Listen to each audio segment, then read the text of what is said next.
1 യോഹന്നാൻ എഴുതിയ ലേഖനം 2-ാം അധ്യായം അതിന്റെ 17-ാം വാക്യം.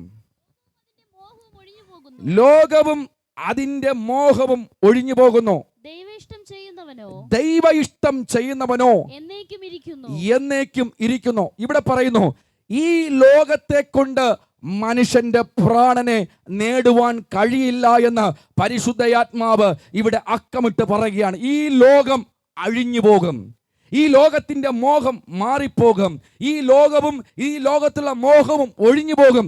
എന്നാൽ ദൈവ ഇഷ്ടം ചെയ്യുന്നവനോ എന്നേക്കും നിലനിൽക്കും.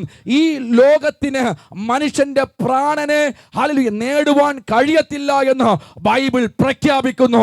ഈ പ്രാണനെ ഹല്ലേലൂയ നേടുവാൻ ആർക്ക് പറ്റും? പ്രാണൻ തന്ന നസറേനായ യേശുക്രിസ്തുവിന് മാത്രമേ ഈ മാനവരാശിയുടെ പ്രാണനെ രക്ഷിക്കുവാൻ കഴിവുള്ളൂ എന്ന് ഞങ്ങൾ ഇവിടെ ഉറക്കെ പ്രഖ്യാപിക്കുന്നു.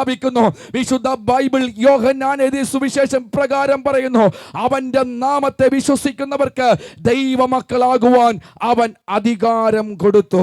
അവന്റെ നാമത്തെ വിശ്വസിക്കുന്നവർക്ക് ദൈവമക്കളാകുവാൻ അവൻ അധികാരം കൊടുത്തു. അവിടം കൊണ്ട് തീർന്നില്ല. വിശുദ്ധ ബൈബിൾ ഇപ്രകാരം പറയുന്നു, സ്തോത്രം, ഹല്ലേലൂയ, അവൻ നമുക്ക് വേണ്ടി തന്റെ പ്രാണനെ വെച്ചു തന്നു എന്ന് വിശുദ്ധ ബൈബിൾ പറയുന്നു. സ്തോത്രം. ഈ ശബ്ദപരിധിക്കുള്ളിലിരിക്കുന്ന മാന്യ ശ്രോതാവേ, ഞാൻ നിങ്ങളോട് വിളിച്ചു പറയട്ടെ, നിങ്ങളുടെ പ്രാണനെ വീണ്ടെടുക്കുവാൻ പ്രാണനാഥനായ ക്രിസ്തു അവൻ കാൽവരി ക്രൂശിൽ യാഗമായി തീർന്നു എന്ന് വിശുദ്ധ ബൈബിൾ പഠിപ്പിക്കുന്നു. ഹല്ലേലൂയ. കരങ്ങൾ ഉയർത്തി കർത്താവിനെ മഹത്വപ്പെടുത്തിയാട്ടെ. സ്തോത്രം.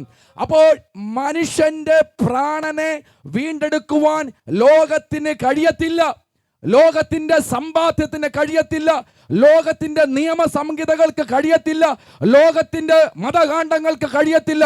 എന്നാൽ മാനവരാശിയുടെ പ്രാണനെ വീണ്ടെടുക്കുവാൻ കർത്താവായ യേശുക്രിസ്തുവിന് മാത്രമേ കഴിയത്തുള്ളൂ. കാരണം അവൻ തന്റെ പ്രാണനെ വെച്ചു നൽകിയത് കൊണ്ട് അവൻ പ്രാണപ്രിയനെന്ന് ബൈബിൾ വ്യക്തമായി പഠിപ്പിക്കുന്നു. സ്തോത്രം, ഹല്ലേലൂയ. തൻ്റെ ഏകജാതനായ പുത്രനിൽ വിശ്വസിക്കുന്ന ഏവനും നശിച്ചു പോകാതെ നിത്യജീവൻ പ്രാപിക്കേണ്ടതിന് അവനെ നൽകുവാൻ, ആരെ നൽകുവാൻ? യേശുക്രിസ്തുവിനെ നൽകുവാൻ തക്കവണ്ണം ലോകത്തെ സ്നേഹിച്ച ആ വലിയ സ്നേഹത്തെയാണ് ഞങ്ങൾ ഇവിടെ ഉയർത്തുന്നത്. സ്തോത്രം, ഹല്ലേലൂയ. ഈ മനുഷ്യന്റെ പ്രാണനെ നേടുവാൻ ലോകത്തിന് കഴിയത്തില്ല, ലോകത്തിന്റെ സമ്പത്ത് കൊണ്ട് കഴിയത്തില്ല, ലോകത്തിന്റെ ആഡംബരങ്ങൾ കൊണ്ട് കഴിയത്തില്ല.